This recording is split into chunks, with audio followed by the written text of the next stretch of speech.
guys, happy Monday. Good morning, good evening for people in Asia, and then I think some people are in UK. Hi Johnny, afternoon in UK. Hi Mark. Hello, hello. Come on in. Hi Beth. Here we are. Hi Sophia. Hi May. Wow, we have people from all over the world. It's so cool. Okay, so I'm going to see if I can find Melanie. Okay, hang on. Melanie, we're here. Just give her a second. I'm looking. How is everyone doing?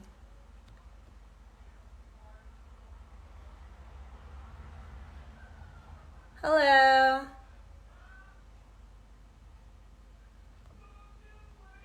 So here we are.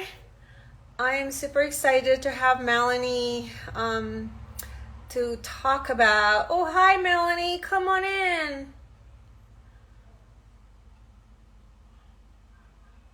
Okay, so I think, Melanie, you have to request to come in here. Okay, so here we go. Okay, just give her a second. Hello. Hi. Hi, Peyton. How are you? Look at you. Wow. You're getting bigger than almost as tall as Mama, huh? Oh, look at that. I'm standing up tall too. So, yeah. So let's see. What time is it? You're 3 hours ahead of me. So it's cool day. How It's a exciting, cool right? day. We've on break for a while, and Okay, so it's kind nice, of nice, nice. perfect. Yeah, yeah. So Melanie, we have a lot of stuff we want to chat about. So first, let's just introduce you, Melanie. So go ahead. My name is Melanie Keeling. I run the blog Autistic Grandma, and I also have some exciting news that me and a handful of other advocates from the U.S. will be starting a charter of AIM here in the United States, and it's been kind of a whirlwind, but Mm-hmm. that should be coming up soon. There'll be more information. I mean, I'm still stunned and feel like I'm in a whirlwind with it. I'm still trying to wrap my mind around it. Yeah, And so it's super exciting. Can you tell our friends here what is AIM? AIM? it's Autistic Inclusive Meets, There you go. and it is a program out of the UK, Uh-huh. ran by Emma Dalmain Mm-hmm. and her board of directors to Yeah. help support autistic adults, Mm-hmm. parents with autistic children Yeah. in the community, and fight for their rights to be Yeah. autistic and not to be subjected to abusive treatments Right. or therapy. And That so is I'm super excited about amazing. Yes, you have to keep me it. updated, Oh, I and will. I'm ready to support you in any way that we can. So It, yeah. it takes me a while to get my mind wrapped around something like this, Yes. especially when it comes at me Yeah. unexpectedly. And this Yeah. wasn't, this was something that was brought to me. I mean, I've Right. had a desire for the last decade to start Yeah. my own program. Mm-hmm. And here this comes, and I'm still like, wait a minute, Yeah. what's going on? Yeah. And so That's as I awesome. unfold it in my head, I'll let you know. Mm-hmm. Well, autistic kids grow up to become adults, and then the level of support just poof disappears. So I think what you're starting is so important. And Well, you build a community, and we have an online community, but it stretches across the whole world. yes. And to find your people in your own hometown, I mean, I don't want this just to be a one deal, like in my town. Yes. I want Yeah. to spread all over the world because I think a Absolutely. lot of autistic adults are sitting home with nothing to do Yeah. and no friends. Yeah. And the friends they have are online, and those are real friends. But to have support in your own neighborhood, in your own Yeah. community, is what I think we're looking. Absolutely. I mean, I hope that someday we can bring AIM to Asia, for example, because Exactly. in Asia, autistic adults are, many Yeah. of them are isolated. Yeah. Well, it's happening right here in Mishawaka, Indiana. Um, Come on now. Go on, please. Please. I know you're very funny. My own son, my 17-year-old, feels very isolated. Yeah, And what I do, okay, I'm just going to pick this up.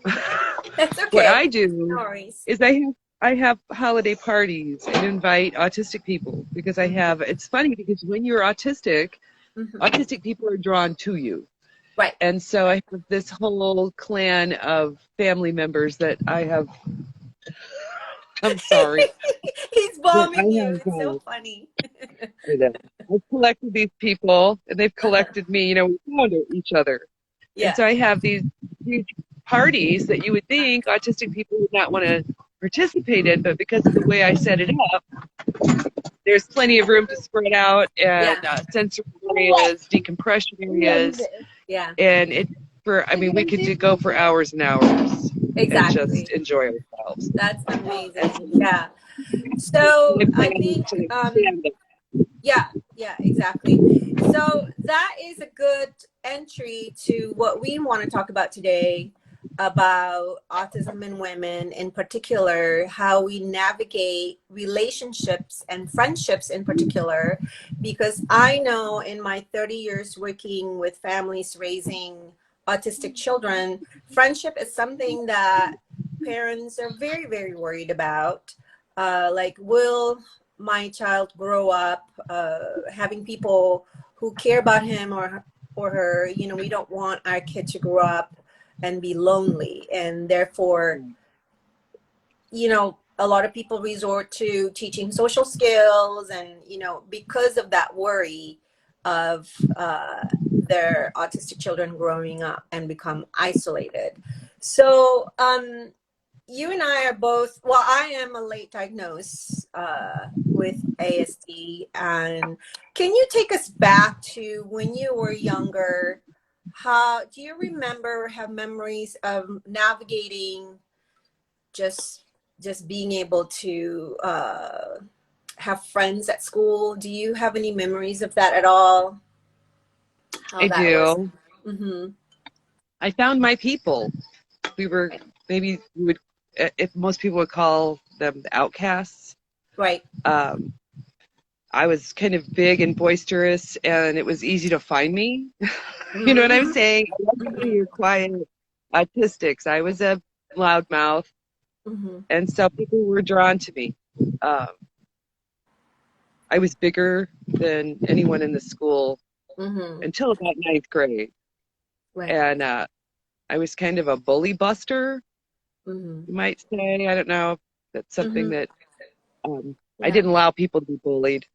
Um, and Yeah. so the kids that were around me that were being bullied just kind of flocked around me, and we made our own Mm-hmm. group. Yeah. Yeah. Yeah. And so, So I think for me, I was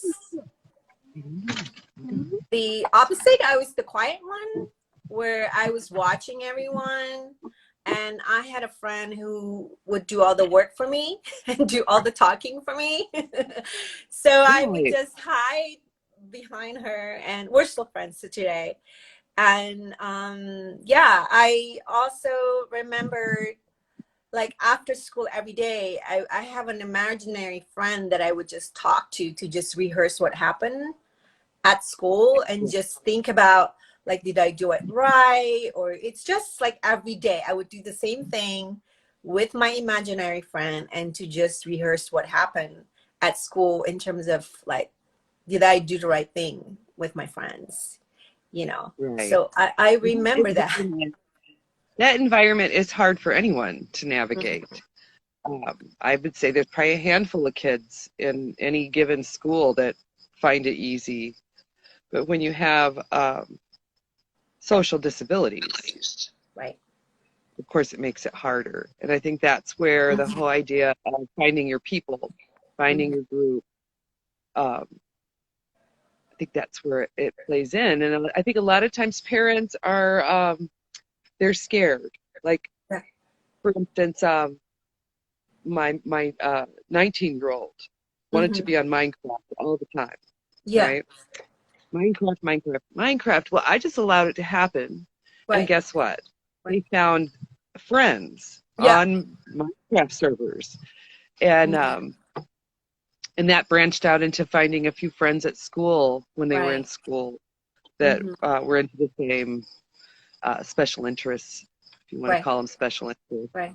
And so I think by supporting your child's interests, Right. they will naturally find their people, because Yeah. that's where the people they have things in common with are at. Whether it's music or, it could be anything. Yeah.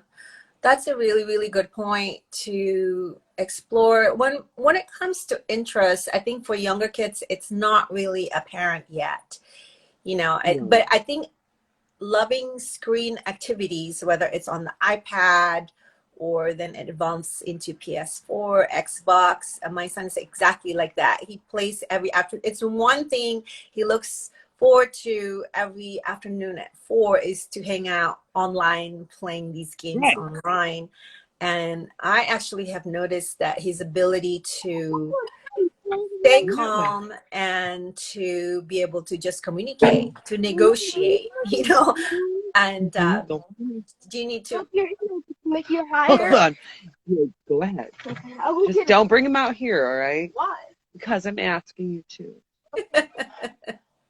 With the little ones, what I do, this is what I do, and this is what I plan on doing with the AIM organization I open here, is I set up activities that will draw in children that are neurotypical, neurodivergent, it doesn't matter. It draws them in to play with my son. Yeah. And just even getting online, you're practicing social skills by being around kids. And that's key. And even if you're not seeing it, they are practicing social skills by talking to these people online. Yeah. I see. And of course, I totally see it. Yeah, and you should see it. You want to keep an eye on what your child's doing online, without being too nosy. Don't butt into their online screen time with their little friends, with their games. Go button in, but just kind of do a pass through to see that they're actually their age, they're their peer group. With the little ones, it's easier because they're not getting on these games. They aren't getting on these servers with these other people. And so I set up here at my home where it's under my it's my stuff, my rules, my mind. Right? Exactly. And so it doesn't work out every day. Sometimes I have to bring my 6-year-old in because he's having a meltdown. Yeah. But that gives me an opportunity to talk to the children in the yard and say, oh, Peyton is having a hard time right now. He got overheated, or he's tired, he's hungry. He's autistic, and this is what we have to do. Why don't you come back in an hour? Right. Then that introduces them to people who are neurodivergent that are their peers. Exactly. And so it's more than just our kids need friends. We all need to learn how to maneuver the social environment. Navigate. There's so I think you and I talked about this weekend about how important it is for parents to really have a secure relationship with their autistic child, so that that kid would grow up feeling, when somebody cares about me and somebody loves me, this is how it feels, because it's not describable with words, but you do feel it when somebody is looking out for you and you can trust that person, So a lot of kids, go ahead. That sets the baseline for what you want for your future. The Right. child would want. The child would want and be looking for.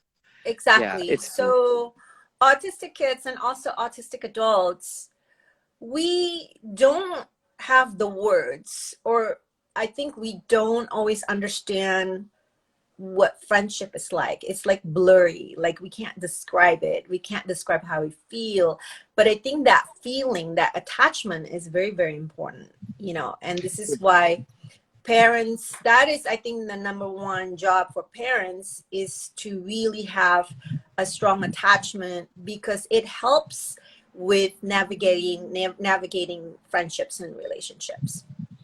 it's more important than almost anything. It's more Right. important than speech language therapy or OT. That bond you build with your kid is where they Right. root from. They're here. You are with them, and then you want them to go away and Yeah. experience the world. If they don't Yeah. feel they have a safe, Yeah. Yeah. ground zero base, then no. Right. And Right.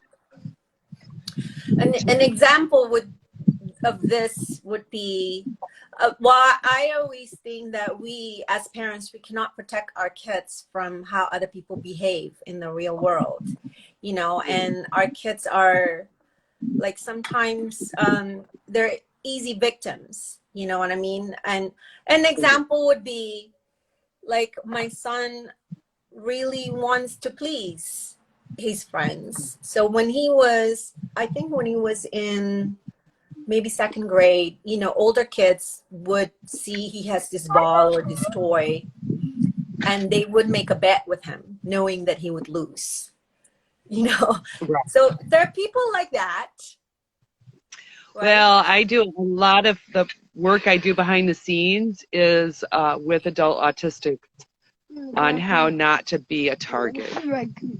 and how to care enough about themselves to that their feelings matter. And then not everyone has good intentions. And I think that is an important lesson. And unless you experience it, I mean, you have to be around your peers in order to experience that kind of thing. Yeah. And so each one of those situations becomes a Right. teaching moment. Mm-hmm. And so, though it's painful to watch, Yeah. I think it's necessary. Right. Exactly. Yeah, I know. So that's why a secure home, secure and safety at home is important, so that our kids can communicate with us, when something like that happens at school. And sometimes it's not verbal communication, it's sometimes like maybe acting out. That's also Well, that's what was communication. happening with my 17-year-old when he was in school. We're talking like second, third grade. He was nonverbal still, but he would come home. Mm-hmm. It was obvious something had happened. Yeah. He would even doubt what would happen. Right. And you could easily ignore that and just see it as a child acting out when they get home from school because they're irritated or whatnot. But I paid attention to that, and he would tell me. He would act out even, like hitting his own head when somebody hit him. Yeah. And it's important to pay attention to that. Yeah, exactly. So do you think there is a difference between autistic women and autistic men in terms of how they value relationships? There's a lot of myth about autistic people not wanting friends, that we prefer to be alone. So what do you think about that, Melanie? Oh, I don't believe that. I don't think that's it at all. Yeah. You prefer to be alone because sometimes it's so painful to be around other people that you're rejecting from the beginning of your life, maybe even. I have lots of friends that I've had my whole entire life. Mm-hmm. And so I also went through a lot of trauma when I was a kid. Mm-hmm. And I didn't let that trauma shut me down. Yeah. I kept my empathy and love open. Mm-hmm. And so if you're seeing an autistic person who wants to be completely isolated from other humans, it's probably out of pain. Yeah. It could be out of sensory overload. It's their coping mechanism, I think. Well, I use them. I have one friend that She loves to talk, right? She's Yeah. autistic too, but she will talk and talk and talk, Yeah. right? Yeah. And you never get a word in edgewise. And so Yeah. what we do a lot is we message each other because there's Right. natural break. Mhm. That way we can actually converse. And she knows Right. she does this. I'm calling her out. Sure. And so if she really has something important to talk about to Yeah. me, we'll do it through text message. Right. That way there's, like I said, natural breaks in the conversation. Yeah. Yeah. Yeah. So We that's gotta get good. to That's good. Yeah, those are really, really good tips.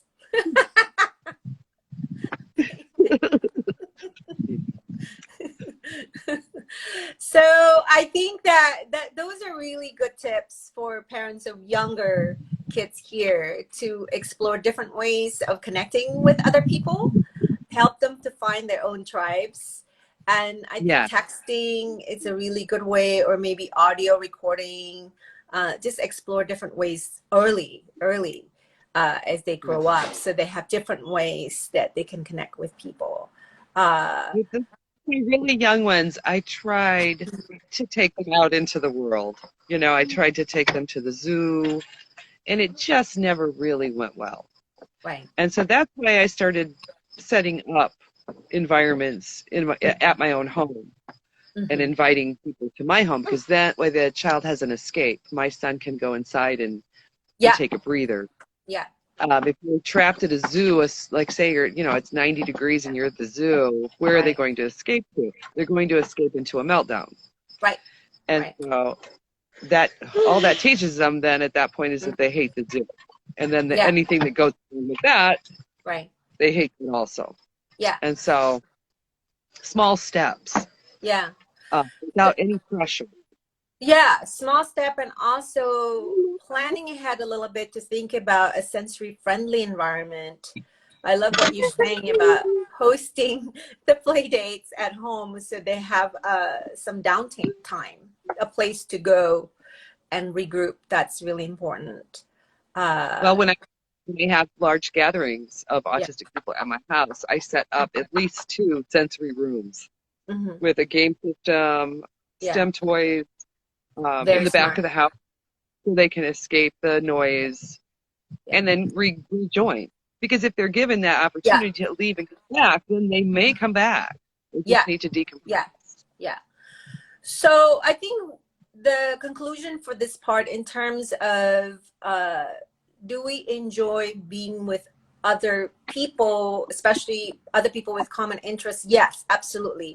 But I think because our minds are wired differently, we do need that downtime. We do need that break. And that's very important for parents to actually tell our kids, if you need a break, you could go outside, or here's the bathroom or whatever. So they know that it's okay to do that. Right? Yeah. And it makes it easy. I mean, if that's available, and say there's someone who's coming over that's not in a really good mood, they can just hang out there, not even join that, but they're still involved. You know what I mean? Right. They are still invited. They are still, the party is still going on. And even if they choose never to come out, that's okay too. And I think parents need to understand what your expectations are. You need to let go of those expectations. What is the right thing for the child to do in this environment? And support their needs instead. And respect the fact that not everyone is going to enjoy a big group and socializing. Right. Exactly. And that's okay. Yeah. Don't shame your kids if they need to walk away. We need to empower our kids to really, I need to take a break, because that's self-advocacy. And in the long run, as adults, when they're with coworkers, they have to be able to self-advocate. Hey, I need a break here. Let me just go to the lunchroom or something. Go for a walk or something. Yeah. So this is very. They need to feel that that it's okay. They shouldn't be ashamed of that. They need to walk away for a little bit. Exactly. That's how you prevent meltdowns. Exactly. Okay, so then we have several other topics we want to talk about co-occurring conditions commonly associated with autistic people. One is dyscalculia. That's number dyslexia. Like, anybody else has number dyslexia? But the fancy term is dyscalculia or dyscalcula. I don't know which way is correct, but yeah. So we both grew up with that, and that is manifested in like very poor abilities to remember anything about numbers. So for me, I could read numbers, but the application of number concepts is very difficult for me. I always failed all of my math, science. Struggle. Yeah. In grade school and high school, I failed it all. I didn't even try. I just was like, nope. But once I went to college and I wanted to, where I'm working toward a degree, there's certain math classes you have to take. Oh. And so I would work and work and work just to get a C. And I couldn't even, a C would be party time for me, and my parents supported me. So when I got a C minus, we would go out to like dinner because I had to get up at 4 in the morning to study for my test, and it was still very hard. So that's number dyslexia. And also it affects our time management. It affects, like, if somebody asks me, so how long have you been married? I would look at my husband, okay, how long like anything that has to do with number, time, arriving. It's horrible for me. Yeah. Dates. I can't remember dates. It's hard for me to remember my own children's birthdays. Yeah. Dates. If I had to go to the pharmacist and they're like, I'm looking through my purse for their Medicaid card because it says it on there. Yeah. And it makes me feel, for years I felt dumb.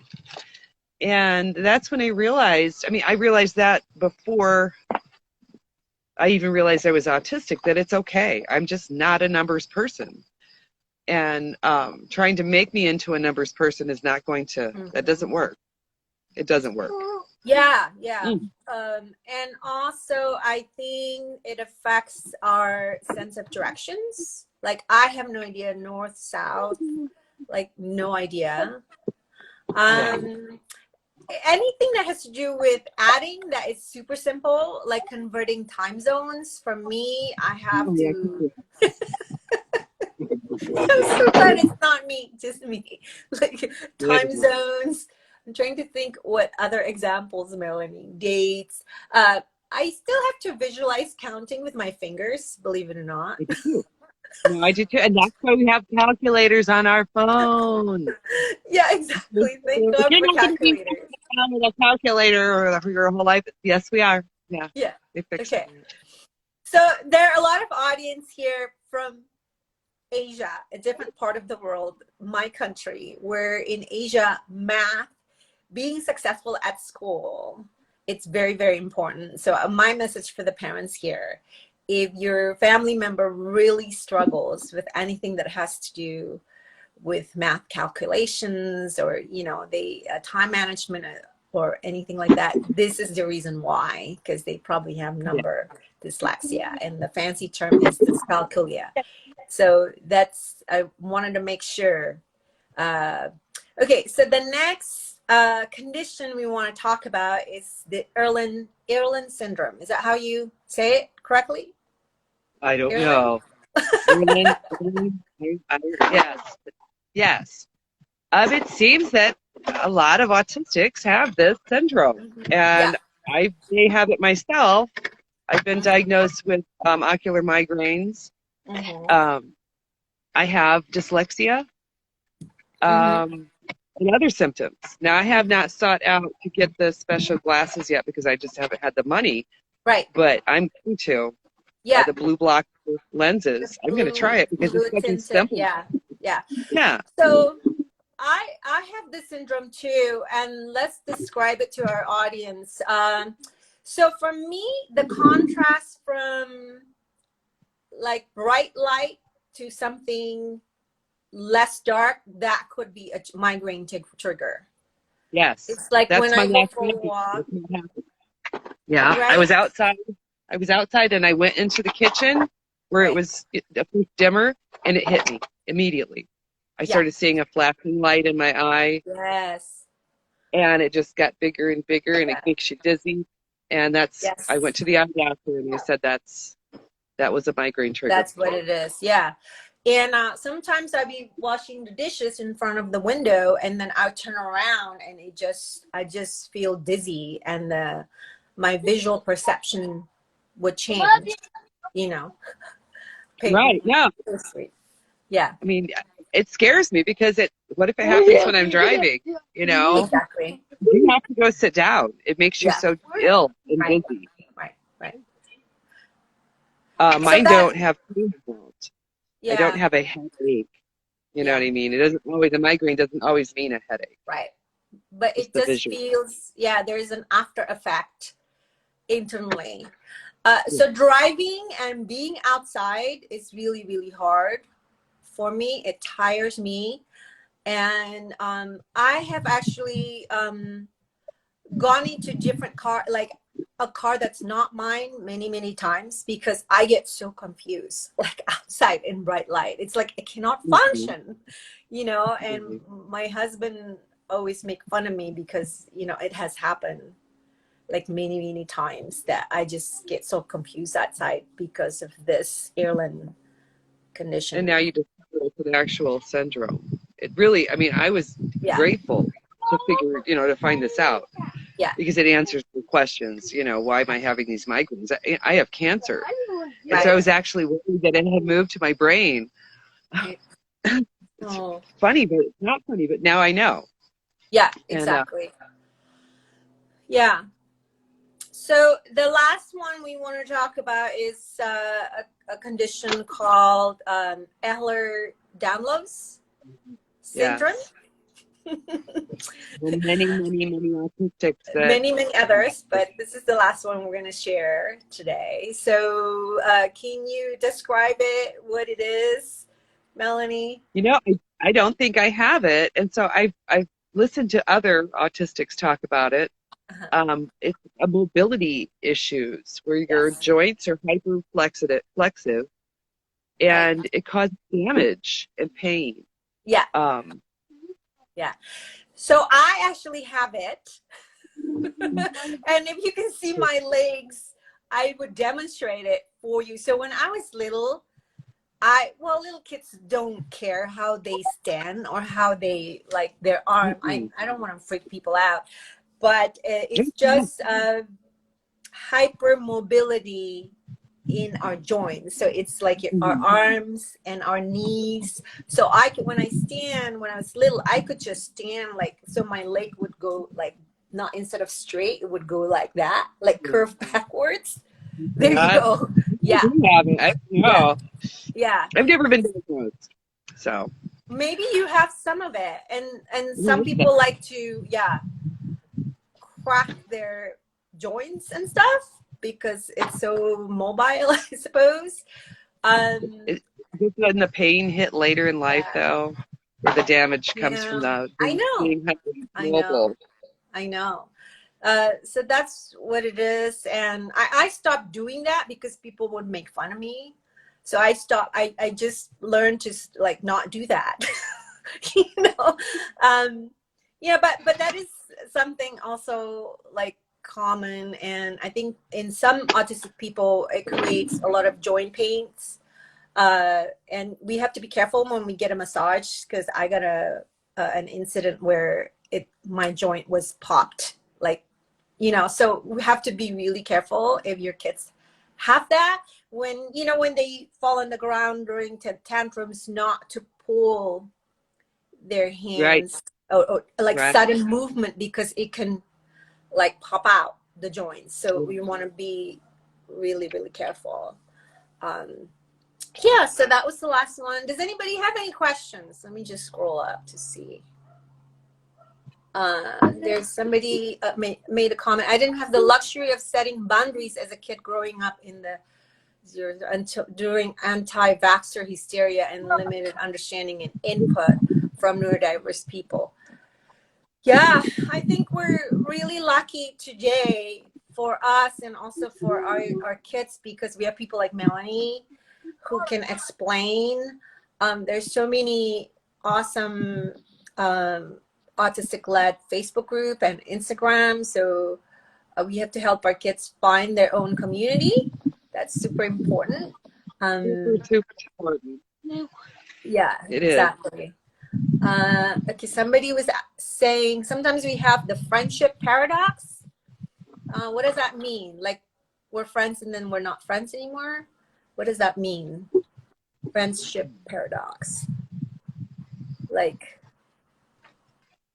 well, I think friendships, it's, how do we explain friendships if we're autistic? It's just we're very, very loyal people. We're very loyal. We Which can care a cause lot. problems if you hook up with the wrong people. That can be a huge problem. Right. So yeah, so don't cut us out. We make good friends. Our kids can have friends. So we just have to help them find friends in a safe way. So I think we'll stop here because I have to go to work today. I'm going to get the kid back in school here in a minute. Yeah, exactly. You have to do school. Thank you so much, Melanie.